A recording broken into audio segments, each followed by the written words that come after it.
Top of the show. Happy Veterans Day. It is. Somebody made a comment. Oh, why isn't it on Monday so we could have a 3-day weekend? And then there's a reason for that. World War I ended on the 11th hour of the 11th day of the 11th month. Oh, So that's why it's always 11/11. I did not know that. Awesome. And I never went to school on my birthday all through grade school. I went to school on my birthday the first time in college. It was because that's also a holiday. Because it's also a holiday, which you would think would be good. It's like you never go to work, right? You never have to go to school on your birthday. But at school, your birthday is the best day, man. Like there's a cake, everybody singing. You're the belle of the ball. It was always like today your birthday. So, yeah, I was just gonna say today's your birthday. Happy birthday! You guys are regular Sherlock Holmes. I got to be honest with you guys. How do we not even know that? How do we not put that in the title? Because your birthday is the biggest day for you, and then it's the most popular day on you're the most popular person on Facebook that day.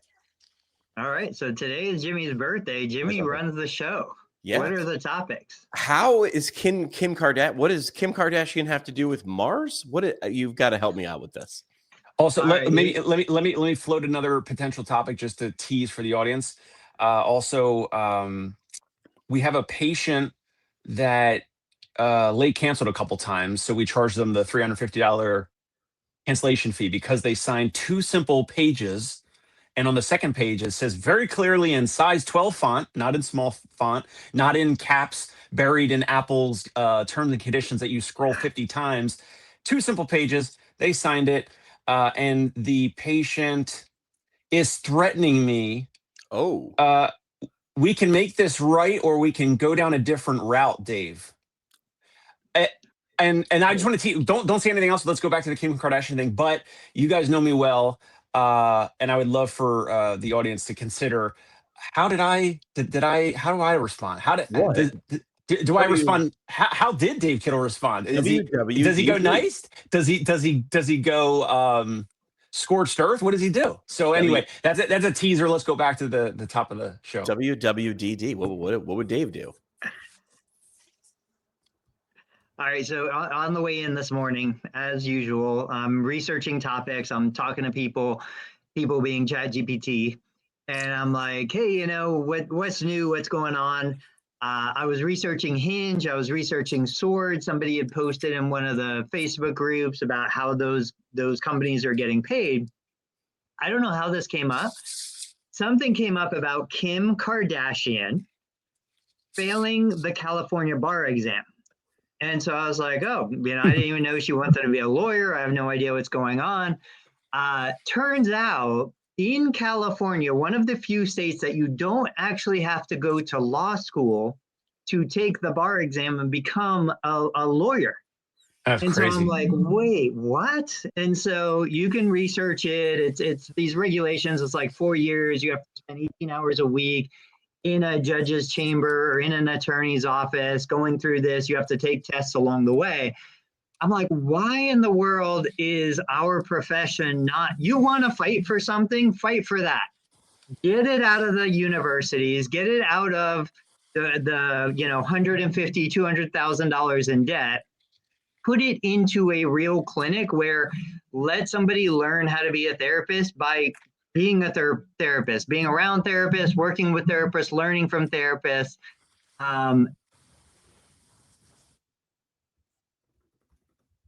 Did Tony freeze? Yeah, he's making a good point. I was going to jump in right after that, which is this is the model where I think Tony's going.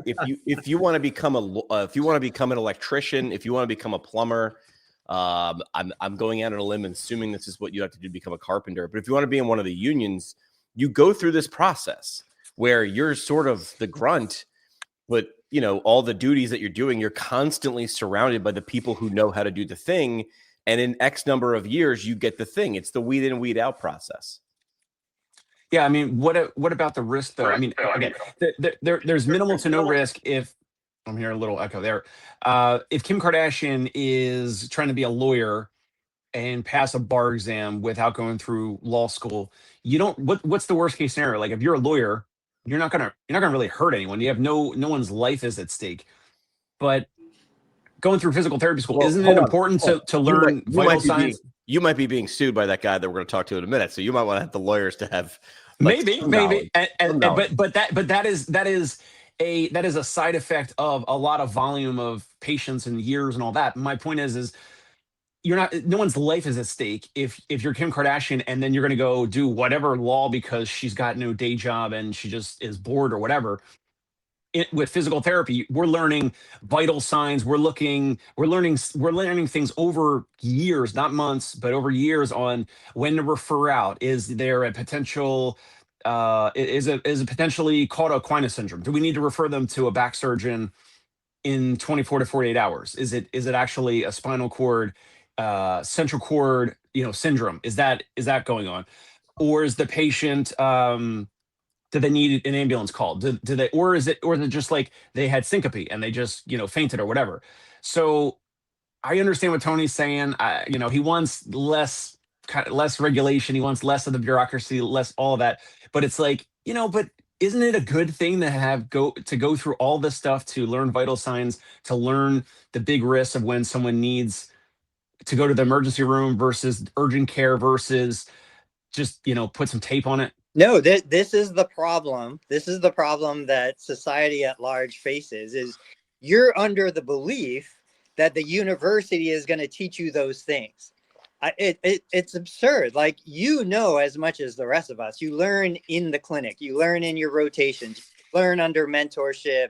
If I want to catch somebody who's having an episode, I need to see real people who are having episodes.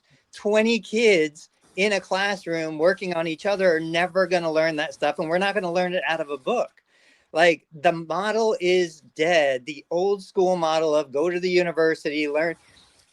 I respect my professors when I went to PT school, but they did not teach me a single thing that I didn't learn better in the clinic.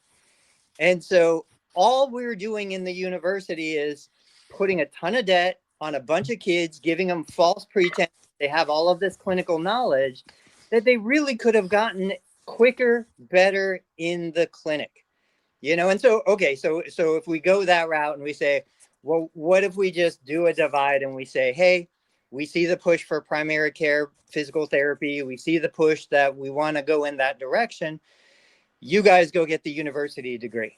If I just want to be a clinician who treats patients and loves what I do, let me go the mentorship route. Doesn't mean you can't do the other way. Like, there are still legal schools. You can still go to California and get into a university and become a lawyer that way.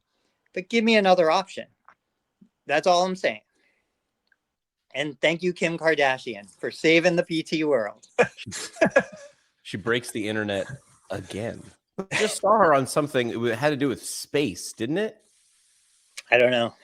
Yeah, she was on the news talking about identifying an object as the moon, or it turned out to be a comet, or maybe I had those two things flipped. And then there was a debate about aliens. So we went from Kim Kardashian saving physical therapy to Kim Kardashian and aliens real quick. I also don't want to go and badger the whole thing about like school and licensure and that whole thing, because we hit that before. But it's got to be funny, Tony, because it goes against your argument, because she has actually failed the bar many times. She tries to keep it private somehow. I don't know if it's TMZ or whoever, pulls it up. Kim Kardashian has failed the California bar exam many times. I think she's been trying to be licensed or whatever. She's been trying to pass it for years. And it's like this, mini Hollywood joke. No one really cares about it, but like, she's failed it many times and we're still talking about it. But this has been for years now and she still cannot pass it. So it's actually funny and goes against Tony's argument that, man, I don't know. If she actually went through the core curriculum and went through law school, maybe more people would be likely to pass the bar exam. But again, that's another topic we hit before. So just real quick on that, though, and this is the thing, we have checks and balances, right? Like, if you're going to give me a board exam, don't have a requirement for education. Let me go take the board exam. If I pass the board, then let me be an attorney, let me be a physical therapist, let me be whatever. I know at least two, one worked for me and one didn't, therapists who never passed the board or failed multiple times, and they were amazing clinicians. Like, so yeah, we can go, give me one or the other. Don't give me both. Don't straddle me with $200,000 of debt and make me pass the board exam. If this is the criteria, let me get there however I think is best to get there.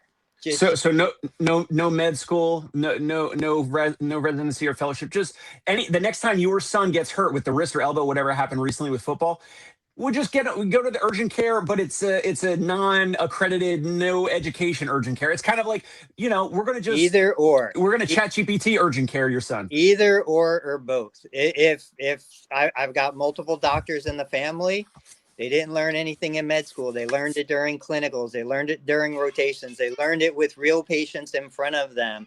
I'm not saying don't do any of it. I'm saying we have more options available. If a person wants to spend 10 years working under a doctor, they're probably going to be a better physician than somebody who just does clinical stuff in the university and doesn't go out there and actually see patients. What I really want to get to is, are we going to talk about what Jimmy was saying yesterday? There was a ton of messages that I missed. Are you mentioning that, Jimmy, publicly, that big thing? I was going to mention where I was last week. I'm getting a Okay. picture. I'm getting a picture together to supplement it. I mean, this to me feels like an idea that we could do, that I've done with this particular organization. I'm trying to stall as I upload the picture. I thought it was a good use of time. They thought it was a good use of time last year. So this is what I spent the last couple of days doing. I shot a man in Reno. Anybody reference? Huh? Johnny Cash. Yeah. Whatever, guys. Anyway, so I was out at the AOMT conference. This is the American Association of Orthopedic Manual Physical Therapists. Great group of people. I wasn't necessarily a member when I was a clinician. It wasn't really my thing, but been sort of welcomed in, right? And they hired me a couple of years ago. They said, hey, we need a podcast. Essentially, their pitch was, there's so many people spreading negativity about manual therapy online, and we're the manual therapy people. What do we do about it? And these are smart people. They weren't being like, this was the broad strokes. And essentially, I was like, well, what are you going to do about it? Like, they probably listened to me rant a few times. And they were like, well, we need to do this and this and this. And I said, great. Well, who from your organization can do those things, likes doing those things, is good at those things, and will be doing those things 3 to 6 weeks from now? Never mind 3 to 6 months from now. And they were honest. And they were like, nobody. Like, everybody's going to do a one-off video and then rant on Twitter, post something in a Facebook group and run away. So I said, you need a coordinated strategy. So they hired me 2 years ago to sort of launch their podcast, which is called Hands On, Hands Off. And essentially, it's just super smart manual therapists talking about super smart manual therapy things. I will jump in and help host an episode if need be. But what I did was I went up teaching their clinicians, people on their team who raised their hand and said, I'll do this, teach them how to do it. But then we do this sprint once a year where they fly me to their conference. And it really does take a lot to get Jimmy to convince me to fly to your conference. I'm a conference person. I love it. The energy, they're usually in good spots. I was in Reno for the first time. I was up $125. I was down more than $125 because there's casinos. But the idea here was they flew myself and my buddy Drew, who's a videographer, in, and we recorded 26 podcast episodes in 2 days. And it might not sound like a lot, but if you've recorded 3 podcast episodes in a row, 26 is a lot. So I did about 12 the first day and 15 the next day. And this is what it looked like. I mean, it wasn't a terribly elaborate setup. We did have the videographer on hand. So Drew was there to make sure the cameras were pointing in the right direction and the lighting was good and everything looked sweet. But essentially 26 episodes. I'm no mathematician. We just handed them half a year's worth of content in 2 days. Is that worth it? In my opinion, I mean, I'll wax poetic, but that's what we did. My assumption is more people will be doing this in the future, both doing this type of sprint and hiring and finding people who can create this content at scale. So thoughts on a sprint like that? I love it. I mean, it's a page out of the book of like the hackathons and Google and so many where you put this focused effort on just producing a ton of content, a ton of work. Did Drew bring the equipment? Because I saw that photo and I was like, this is awesome. I can't believe they have a setup like this Yeah. at a conference like that. So Drew brought all of his video equipment. I brought my sort of radio station in a box, the microphones, everything. I brought audio. Drew brought video and photo. So then, of course, I took out the little itty bitty mic that connects to the phone. And when everybody was at the party, I was pulling people one at a time and just asking them like 3 or 4 questions that we'll chop it up later. But essentially, this is just a content creation blitz that you can use the stuff that we've recorded whenever for the rest of the year. I very, very, very much tried to go out of my way of not starting the episodes off or leading people into a direction of how's the conference going? Because I don't want someone talking about the conference that was in November in July, because that's sort of where the end of these episodes will come out. This really was about their work, what they were presenting on. So they got me in touch with a lot of speakers, a lot of leaders in manual therapy. They know their people. I said, you bring me the people that you think have something to say. I pre-screened them, so I wasn't winging it, giving away all my secrets, pre-screened them. So I had 80% of the conversations sort of lined up like an evaluation. I sort of know, oh, this is a need. But every once in a while, we got to pivot and got in some really weird nooks and crannies of things. So hopefully they got enough audio, video, short form, long form, medium form content to last them at least half a year. I want to just double click on that because it's genius that you didn't want to lead the interviewee on, hey, how's this conference going and what are your thoughts and isn't it nice, or what's the biggest thing that your surprise or your takeaway from the conference, whatever.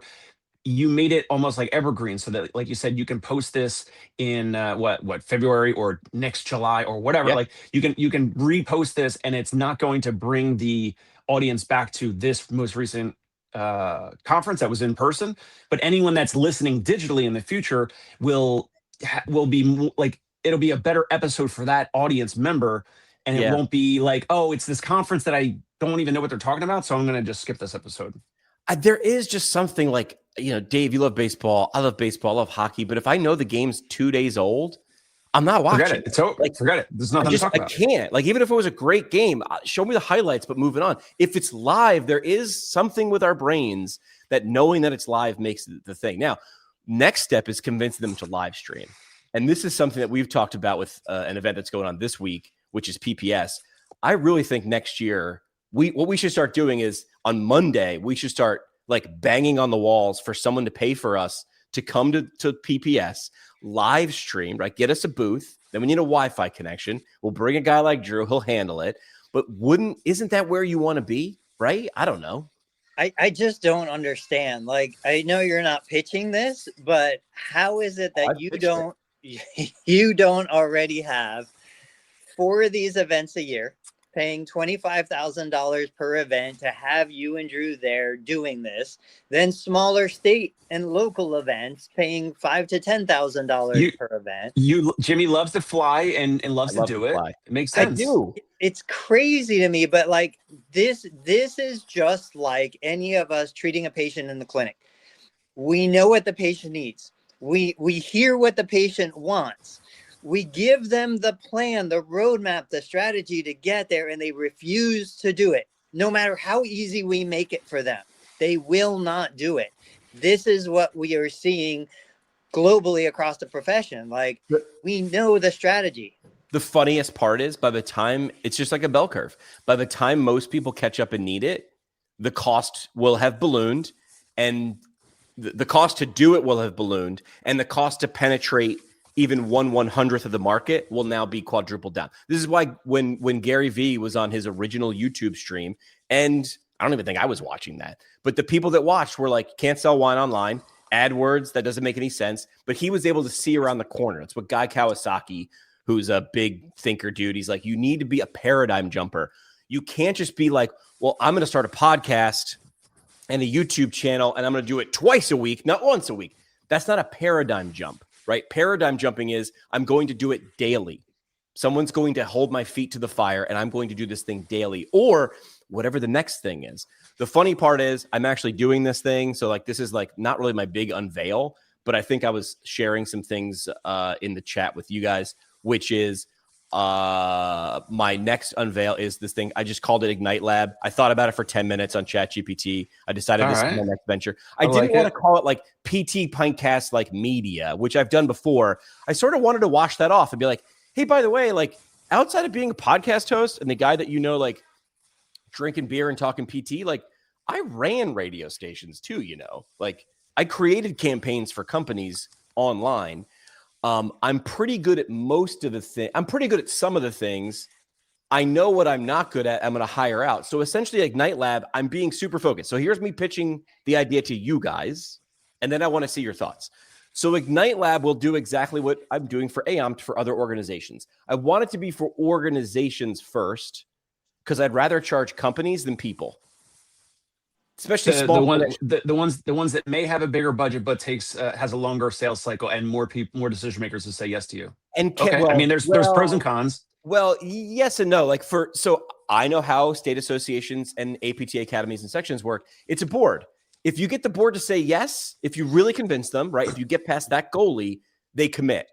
But they can absorb a cost like hiring me to do their content ongoing and then come out once or twice or 3 times a year to do sprints like this. And they have an offer. If you did this for a PT clinic, I think it would have to be big enough, right, to see how many because Dave, your first question is like, well, how many patients is this going to get me? How long is it going to take for me to pay this back, right, as a clinic? But an association can measure like membership retention, membership growth, or non-dues revenue. Those are the 3 big, hairy, scary problems for those organizations. You can measure that over a year or 5 years. Plus, they already have a base. Like, they've got an audience. Like, I helped APTA Orthopedics grow, and like we were watching their YouTube membership climb, and I'm like, you do realize you have 18,000 members and you have 2,000 people subscribe to your YouTube channel. Like, let's start with the people within APTA Orthopedics. Like, what if we just hit them with emails every week to like join your own YouTube channel? And so the low hanging fruit is out there. So I wanted to start with that. Plus, I think they have great missions. Like, I think they have great missions. They aspire to do great things. And the final thing I'll add before I hear both of your ideas on this or your feelings and thoughts and emotions is 5 years ago, I really needed to try hard to convince someone like an APTA state chapter or academy or a section to launch a podcast. I don't think I need to do that anymore in 2025. I think everyone's sort of at the point where they're like, yeah, I really should, be doing this. I really should be going to the gym 3 times a week. I guess. All right. I'm going to hire you. You're going to do it. Okay. So I think 5 years ago, I was Jimmy ranting and raving about needing to communicate. I think in 2025, I don't need to do that anymore. Now, this is where I got the idea. I was sitting here at my kitchen. I was listening to something down the street, and it was some dude mowing my neighbor's lawn. And my neighbor has a lawnmower. And lawn mowing is not rocket surgery. It's not like he's got some special machine. In fact, he's just got the cool one that's, the 0 turn that looks like a spaceship. And I was like, well, why isn't my neighbor doing it? And I didn't need to ask him. He's not doing it because he doesn't freaking want to, or he doesn't have time. Or he said, you know what? The juice versus squeeze in someone else mowing my lawn is worth whatever you pay that guy. And so you don't pay him to mow your lawn. You pay him so you don't have to mow your lawn. And that's when I said, why am I trying to overcomplicate this? People know they need to create content in 2025. They can buy their own lawnmowers. In fact, they have their own lawnmowers in their hands right now. So why aren't they doing it? Because they don't freaking want to. So I'm gonna go the stupidly simple route. I'm gonna do it because you need it done, and you don't want to do it, or you can't do it, or no one on your staff's going to continue to do it. So I'm going to do it better than you. There's my offer. Dave, go first, and then I want to say something. Well, I don't know. Like, I don't know. I don't have a clear pitch. Like, I know you're going to do the thing with, like the conference, right? So you're gonna post up in New York City, and then you're gonna invite me and other practices, and we pay whatever. Like, I don't understand. Like, what am I getting? What am I paying? What's the pitch here? Let me give you the pitch. All right, hang on. You got a slide. You got a slide deck. So I got a little bit. I drank a bottle of wine yesterday. I had a day. Listen, all I'll say is Jimmy had a long day yesterday. Just got back from Reno. Was a little jet lagged. We'll talk about some other stuff later, but I had a long day yesterday. That was when you were messaging us. Now it all makes sense. Okay. Jimmy gets drunk and messages this. Jimmy gets drunk and messages his podcast goes. So, but I was like, let's make something. So I got the dry erase board out and I said, what's I started thinking like Chris Corner, who, by the way, we should drop a link in the show notes. You should watch. It doesn't, his podcasts and YouTube don't make any sense, but they make complete sense. He's brilliant, but he's also not brilliant. And he'd be the first person to tell you he's not brilliant. He's just stupidly simple. And he says those phrases stupidly simple. So this is Ignite Lab. Okay. Here's the problem. I'm going to focus on associations. So most associations do great work that too few people see. Attention is fragmented, internal capacity is thin, and value is hard to prove.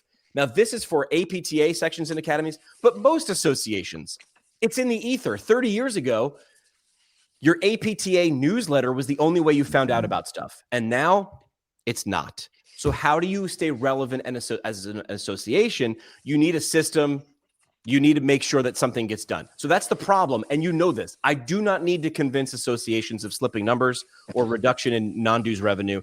As soon as I mention this, I look like a genius because they all have the same three problems. We need new members. We need to keep our members. We need money outside of membership dollars. So I laid this problem out. So here's the solution. This is us. I've been doing it for 15 years. This is the slide where I get to brag. Hey, this is me. I've been doing it for 15 years in radio, 10 years as a podcaster, which is a little bit disturbing. So the services that we offer, here's the menu. How do I get this? There we go. Pretty much what you're going to get is 3 different options. And this is not just going to be me coming out to your conference. That's an add-on, Tony, right? That should be an add-on, me coming out to your conference. What you'll get is done for you video, audio, and social clips every single month. I'm not just giving you the apps to do it. I'm going to be essentially your communications director.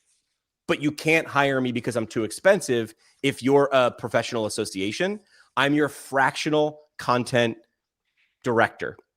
You hire me, I work with you, and I work with 10 other people who are sort of similar and just like you. We come in, we meet monthly or quarterly, depending on what level you pick. We map out the next 3, 6, 9, 12 months. And then I sort of become project manager and help you. I help your staff become hosts. How do you host an interview?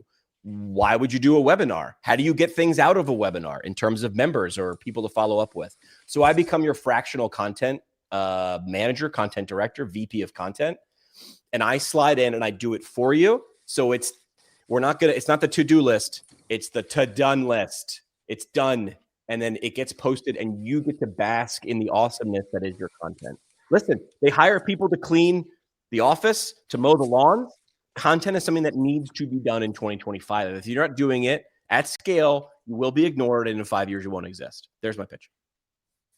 Dave. I love it. I don't see anything with it. I would love for you to. Do you have so I still use Stripe. I don't even care about whatever there might be a cheaper, maybe Intuit or whatever is like a better, cheaper, lower rate of a credit card processor. I know that you've had a lot of projects over the years, Jimmy, but you haven't gone and done your own thing. Do you have a credit card processor? I have QuickBooks that I can do that through. That's through Intuit. There we go. So I think you should maybe pitch this to some owners. I pitched it yesterday. And whatever the price is, like, can you swipe some credit cards? That would be like. But hold on a second. That would be a good start. Dave, I've thought you would be for this for academies and association groups, right? APTA or I personally wouldn't just be, them better. I don't want to go.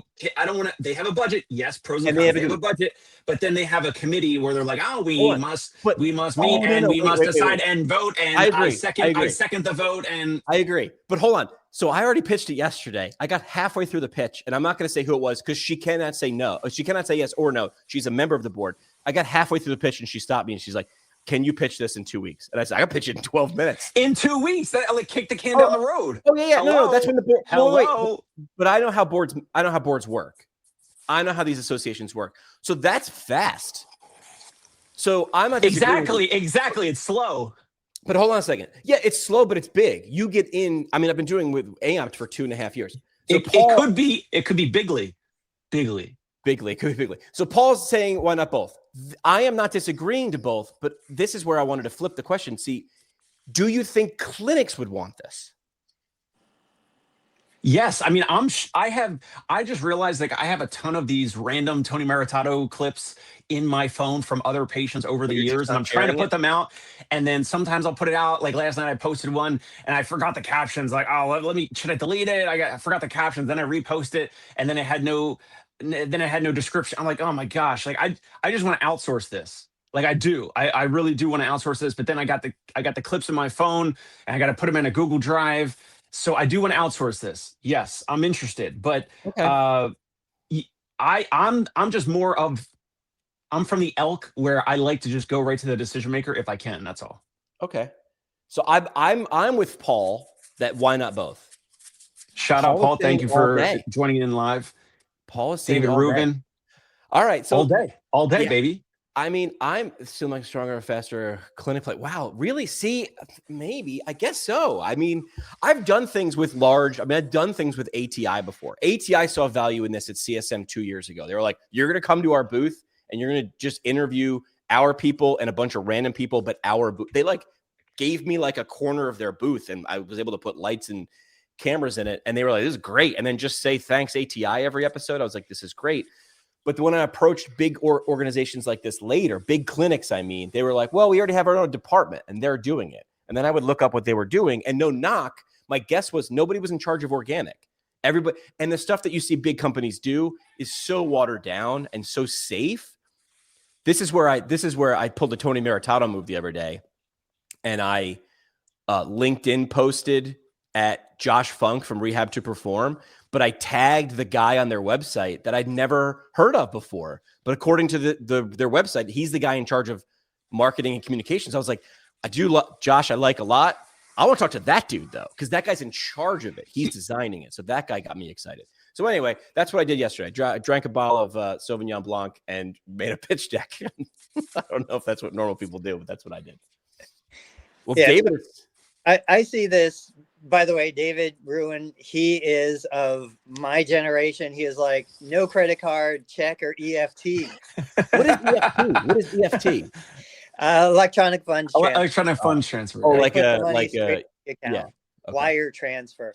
Jimmy will not be as Jimmy's independent advisor. He will not be accepting paper checks for this endeavor.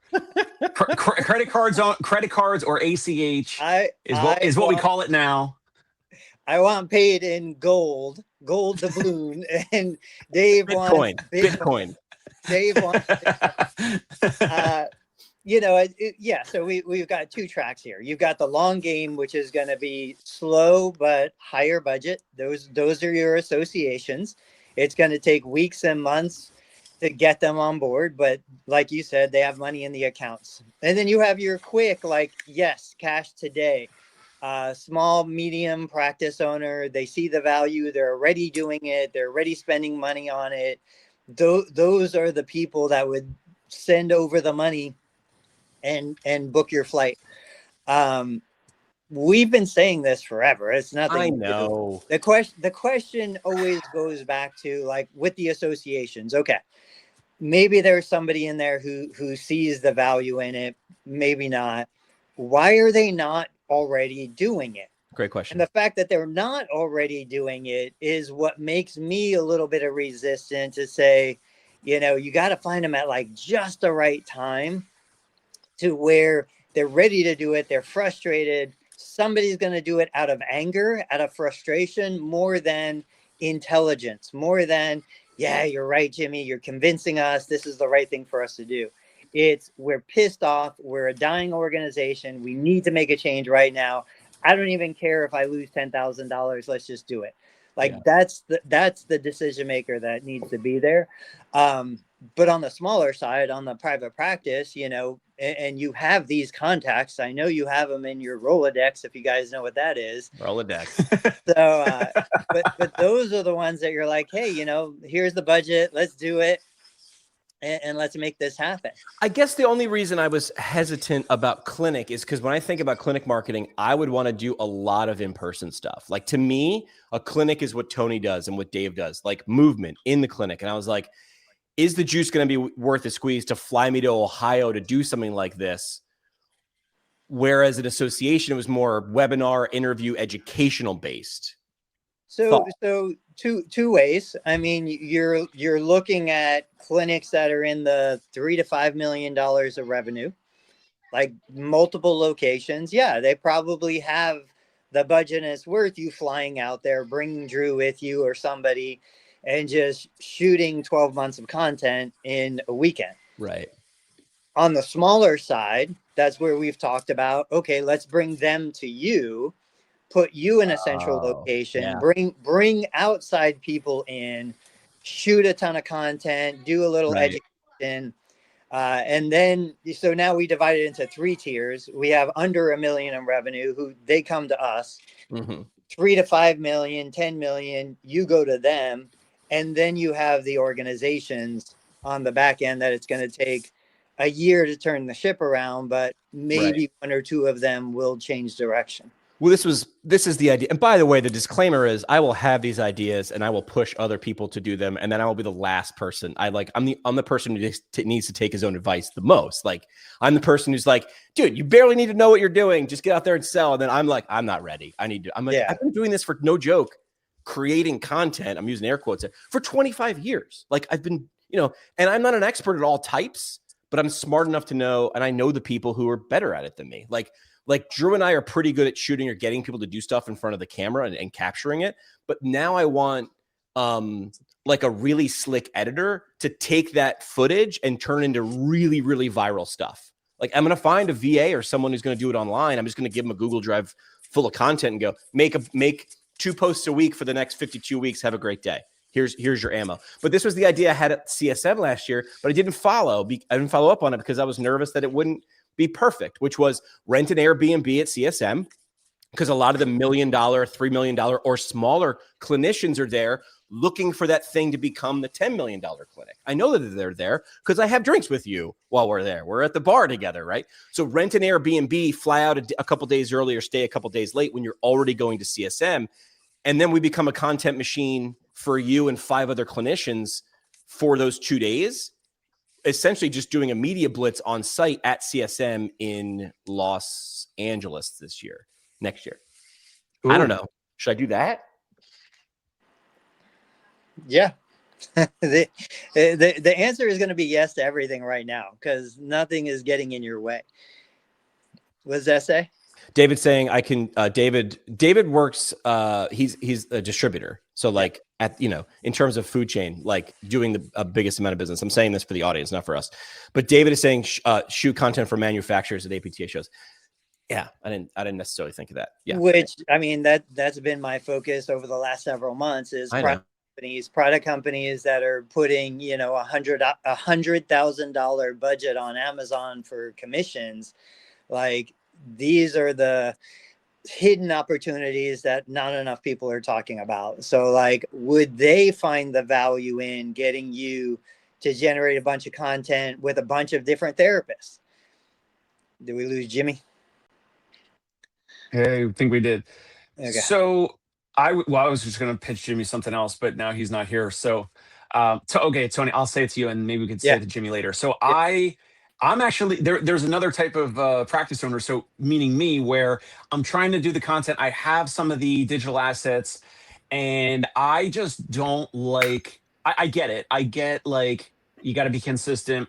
And then I'm like, oh, I kind of nitpick a little bit of like the caption running through ChatGPT, the description of the post. And I don't even know if hashtags work, but we're still doing like 30 hashtags. So a little bit extra steps, but like, I don't like to do it. I know that it's important. So I'm actually at the point of like, maybe I'm a batch of potential customers for Jimmy out there where I'm kind of doing it, but I don't like doing it. Like I like putting it out there. I like it. I know it needs to be out there and I want it out there, but I don't like to actually set it up and hit publish. Like, I don't like that part. And so I think that is who would pay for something like this, because for the past couple of weeks, I've been researching like VA companies, virtual assistants, and different companies that'll like publish social media content and all that. And so maybe that's kind of part of the mix here. So that's where I was trying to define scope, because I could give an association or a company a Google Drive full of videos and clips. I could give them a PDF that goes along with it that says, on this day, release video 3 with this caption, all that stuff. And then I go, why the hell am I doing that? Just hire an extra person, get them connected to a social media app like Publer that I use, and then they can schedule a week, a month, a quarter, a year ahead of time. And now when Dave wants to be reactive, he can release a video on Wednesday because he saw a really cool sunrise on Park Avenue. He still knows that Tuesday and Thursday, he's got posts going out. That's not the only way he's gaining attention. So I guess my question is like, how wide do I make the scope? Is it everything, soup to nuts? Or is it modular where it's low, medium, high? You got Tony, kicking this to Tony. So my question before I answer that, like, Tony, I think you're muted. I can hear him. Okay, yeah. Oh. Dave, can you hear me? Dave can't hear me. Dave, can you hear me? I hear Jimmy. I just don't hear Tony. Oh, I can hear Tony. Keep going. Okay, How keep weird. going. That happened the other day. I don't understand. Oh, yeah. I was watching you guys live, and I was like, I can hear both of you. I don't know what's going on. I can hear you. All right. So what are your thoughts? Where should my scope be? I don't think you can go down that granular. I think there's already companies out there. Like, I'm looking on my computer. David Isles is a guy. He manages a bunch of media content. There's a bunch of companies, agencies out there doing that stuff for individuals and smaller businesses. That's not the world you want to get into. Right. Your unique gift is you understand therapy, specifically PT, a little bit of OT. You have connections and deep roots in there. I just don't think you want to get into, I'm going to hire a VA. Everybody that I've seen go the VA route to do editing, it never looks good. Dude, I tried it for 3 months. It never went well. It was just I had to over explain, then it was done, and then I had to come in and fix. And I was like, at this point, I'd be done already. So like Dave would be somebody you would do something like that as like a friend to friend favor for. Right. But I don't think Dave would be a good representative of the larger market that you would want to focus on. I think that would be Why is that? I think for Jimmy, it would be a waste of his connections and a waste of his talents to go down that small into a single individual. I don't think he wants to build a team. I don't think he wants to get a bunch of employees and videographers and do all that stuff. Like, I feel like the thing for Jimmy is give me a handful of big hits in a year. Yep. Like, let me put money in the bank account just so I don't have to think about it. And then let me go and kind of enjoy and do the things that I enjoy doing. I just think getting down that low, this is like what Tony talked about, sports agents. Trying to make it bigger for you. Is that big enough? Yeah. No, that's good. Yeah, I don't know. I think that I would stick to that high value client, just like Dave was, Dave does in his practice. Like, if we were to put this as a ratio, I'm seeing people for $100. Dave has seen people for $1,000, a 10-to-1 ratio here. If Dave would be willing to spend $10,000, Jimmy should be focusing on a business that's going to spend $100,000. I just think for where you are, the time you've put in, the smaller individual providers are just not where you're going to get the satisfaction you need. You're saying those are the ones I would do it like a CSM though, where I could fly Drew in, rent out an Airbnb, be like, okay, day 1, we take the 5 clinicians to the park and we do outside Q&A. Day number 2, we rent out gym space and everybody puts a gym outfit on. And now we talk about pathology things or who you want to treat. I'm off camera pitching to you the question. So you don't have to, self-serve. Everybody knows that batting practice doesn't work when you just get up to the plate, throw the ball to yourself and swing. You need someone pitching at you. And then look, there are still professional photographers doing graduation photos. I know someone who had a mid six figure job who said, I hate this, and became a photographer and is now making more money in her community doing graduation. Now she's the high school and college graduation photo woman, and she crushes it. That's all she does. She says no to wedding. Can you do my wedding? You did my daughter's. No, I don't like doing weddings. And I had to ask my buddy Drew, who can do weddings. I'm like, aren't weddings bank? And he goes, yeah, I just hate them. And I'm like, well, you should do them. And he's like, no, I like, then why don't you go do PT, Jimmy? And I'm like, oh yeah, good point. Valid point. Because I don't like it. I didn't feel good doing it. I didn't think I was effective. So there I am trying to like give the same advice to someone else. But he's right. Let's keep developing the idea over future episodes. I don't want to miss out on Dave's topic because this is so important. Okay, so you made it abundantly clear to the client, this is what's going to happen. The client failed to uphold their end of the bargain. It triggered this, okay, now we're going to have this fee. So where are we now, Dave? Yes. So client was charged $350 for a late cancel, and they emailed my billing person, my admin person that does the charges, and myself, and said, this is ridiculous. The appointments never showed up on my calendar. Your physical therapist, Porus, said it was fine due to my condition. There's a little bit of there was a concussion. There's some emotional stuff going on. Please refund to the best of your ability. That was 17 hours ago. I replied, that's the late cancellation charge that is clearly displayed on page 2 of the 2 simple pages of new client paperwork that you signed. The client replied, Porus, my physical therapist, said it was fine. The appointments were also never sent to me via email. This is a young patient. This is like they're under 30. They're 20 something, I think. Can we make this right, or we can go down a different route, Dave? And I'm like, oh man, because like, okay, so if you're under 30, man, I'm really trying not to be emotional here, but like, and I don't want to spend a lot of money on legal fees, or I know Tony's going to, I need Tony to, be like my Jedi Yoda and be like, it's not worth it. Who cares? And I also don't want it to be like a negative Google review. So I probably have to bite the bullet here. But I really wanted to email back this patient and say, like, I've been in New York City for 10 years. You don't think that I have patients that are lawyers that would do this pro bono and I could outlast you? Like, that's what I really want to say. I want to come over the top. I want to jump off the top turnbuckle, and that's what I want to do. But this is a therapy session that happens to be a public live show. So what do you guys got for me? Jimmy? We're never going to get this right? This is like one of those like chicken or egg things. Like, should we have a cancellation fee? And then some people will come in and go, well, why'd they cancel in the first place? It's a communication error. It's like, you can't charge them for this. But at the same token, like, if I reserved studio time and didn't show up, you're the studio. You couldn't rent that out because I reserved it.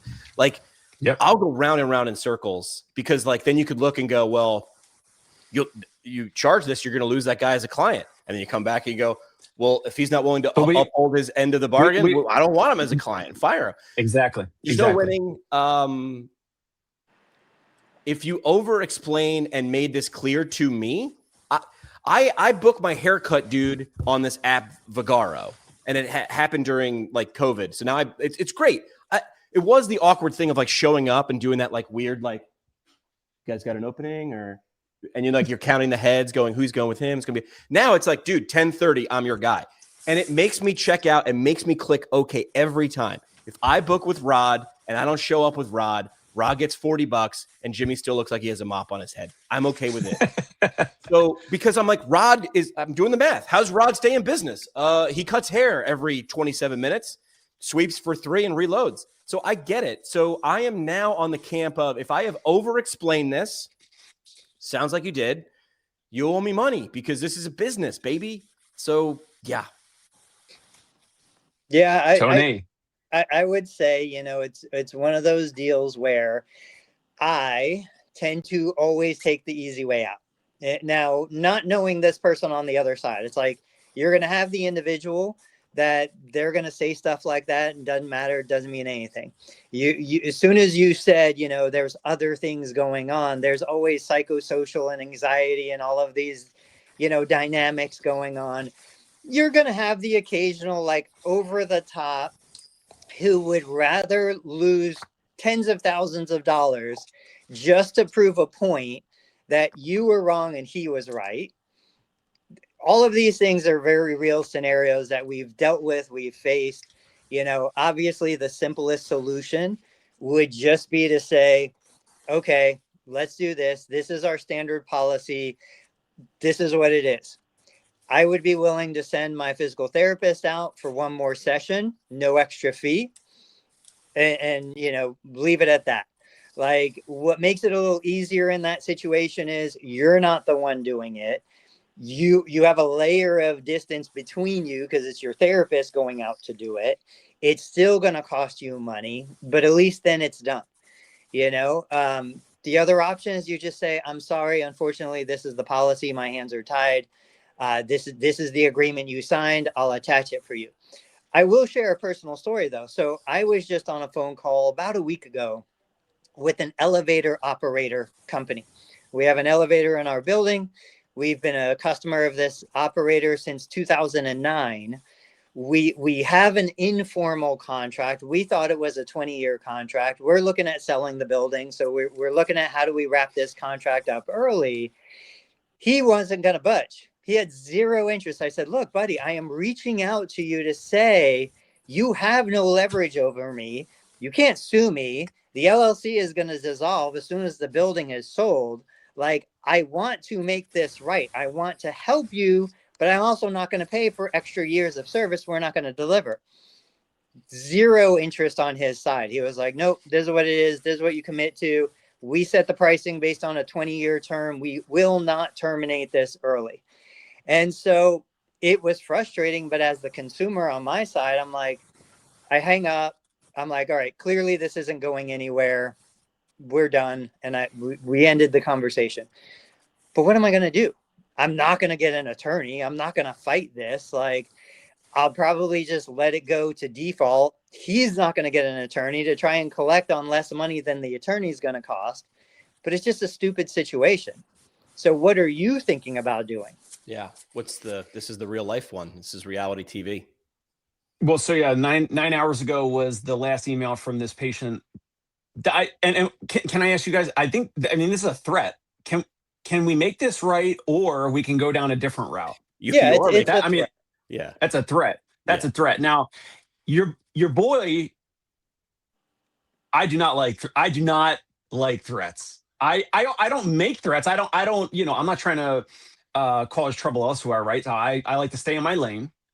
But I don't deal well with this. I don't like literally. I just had an attorney that I was just texting today or yesterday who just had a procedure, and like I have some legal support a text away, a phone call away, to pull some strings if I needed to. But yeah, I mean, but then it's like that's a distraction, right? And I try to come back to like what would Tony do? He's I'm not necessarily saying you're older, Tony. I'm just saying you have a lot more. You have wisdom. You have a few extra laps around the sun.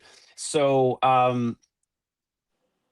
also it didn't help that my therapist real quick, and then we'll get to that. My therapist Porus, I said, Porus, please send me the text messages because all my therapists are coached and guided to have a paper trail, a digital paper trail exactly for this. So I said, please send me either the email or the text correspondence with timestamps where you confirm these visits with your client and then when they late canceled them, right? So now it's crystal clear. We have the receipts. And so he sent me that. And then one of the lines that my therapist said to the client was, oh, it's all right. It's fine or whatever. And I'm like, I'm texting my therapist Forrest, like, why did you say this is fine? There's other ways to say, like, I understand you overslept or you had a headache or a belly ache or whatever the reason. But our new client paperwork says for any medical condition, including COVID or hospitalization or whatever, like it's a late cancel no matter what. Right. So it's all that is stipulated in there. Because I'm on mobile. What did David Rubin say? He's giving you legal advice. There's a lawyer in California named Kim Kardashian that takes cases like this. Yes. Comment of the day, David. Thank you.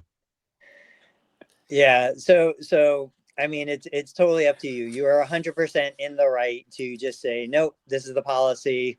Thank you for your business. You're also totally fine to, I will say though, from my understanding, not as an attorney, but somebody who has talked to many attorneys, it doesn't matter what Boris said. It's what was the signed agreement. Right. I shared a YouTube video with you guys yesterday, and this very successful real estate person said, people are closing $100 million deals for real estate on text. And he said, one of the reasons is because they don't want to waste time on the phone. Time is too valuable. Maybe we'll talk about that next episode. Second reason is because there's a paper trail. Like, you have a clear evidence of the agreements and what was said and what was signed. Now, I know Boris said that probably on text, but regardless, you're in the right. You're fine. If you don't want to give the money back or give them a session, don't do it. Threats are cheap. I get threats all the time. I don't care about threats. They don't bother me. Half the time they're funny. But I would just say, stick to your guns if you want to, if you feel offended, but don't let your emotion make you make a stupid decision. Yeah. There's no wrong or right answer. Yeah. Type the email, delete the email. Then delete it. Yeah. I've worked for people who've typed the email, sent the email, and then it leads to more emails. I'm like, what's your end game here? Yeah, I don't think you can necessarily lose. I think you're going to win either way. It's just, you get to choose which door to walk through. But what are you charging a session? So this patient, we're charging their out-of-network insurance. It's a really good insurance, but the late cancel fee is $350. So their copay was like $20 per visit through their out-of-network insurance, and their out-of-network pays really, really well. But there were 2 late cancellations. We're talking about just one, but there was actually 4 scheduled visits, late canceled 2. So already that's a red flag. 50%. No. So the signed paperwork, size 12 font, very normal size font on 2 pages of new client paperwork, $350 in bold is the late cancellation. And the next sentence describes what's a late cancellation and what's a no-show. And that falls into this. Listen, it was a no-show. Look. Maybe this is a teaser topic. I just traveled, and when you book hotels, I can lock in a rate of $250 a night right now, knowing I could cancel within 24 hours, less than 24 hours due to check-in, like 8 a.m. That's my room, whether I'm in it or not. I can pay, instead of $250 for the room, I could pay $287, and then I can cancel whenever. Like, they have those levels. You've seen that, I'm sure, right? Like, so what they're saying is, like, you're paying for flexibility and the ability to opt out. It's not an accident. I'm sure there's some actuary or numbers guy who's like, people will risk it. Like, have you ever bought trip insurance? I've never spent the extra $27. Oh, look at that. Yes, I know on airplanes, especially around December or January. Yeah. But like, they understand. Like, and I don't know if we've talked about this. So this is a good teaser. It's like the hotel model too. Your session is $150, but it's $175. And if you cancel, it's free and you can come back whenever. I don't know. I got to step out. My parting shot, Dave, do what makes you sleep well at night. That's the bottom line. Like, the money is not going to make a difference in your life. You do what makes you sleep well at night. Guys, I will see you on the next episode. On Thursday. I think my parting shot, I'm just going to say, I think I'm going to slow play this. I might reply in the email something like, are you threatening me? ? And like, maybe he can, like, and I'll put the ball back in his court. Does he want to double down? Does he want to, and then we'll see. At the end of the day, I actually don't want a 1-star Google review. That's one thing that I don't want. Like, I don't want a bad review on Google or Yelp, which absolutely this person could do. And so, because of online reviews and how they can affect businesses, or I don't want him to tell 10 of his friends to go post a 1-star Google review and kind of attack a business like that. So we live in the world. That's like that. The leverage that this person might have, in my mind. But at the same time, I agree with Tony. Like, the money doesn't matter either way. So it's probably not worth it. Although, I'm a fighter. I'm a lover and a fighter, but like, I'm totally cool with fighting this and still sleeping well. So what do you got, Jimmy? I agree. All right. So my parting shot was the post that I shared this morning, and I'll share it here on LinkedIn. I did one of those. I did a fake one. It's like, I turned 46 today. Here are 46 lessons I've learned. Have you seen posts like this? And then people will do like 46 different one-liners, like, for attention. Mine essentially is this. Number one, you don't need another list. Number 2, go live some valuable lessons instead of reading lists from idiots like me on LinkedIn. But number 3, thank a veteran today. There's a lot of talk about veterans today in the last few weeks with the government shutdown, active service women and men. Thank a veteran today and thank every day. Dave Kittle for Tony Maritato. Make sure you follow all the things on socials, and we'll see you guys back on Thursday. Thanks for listening.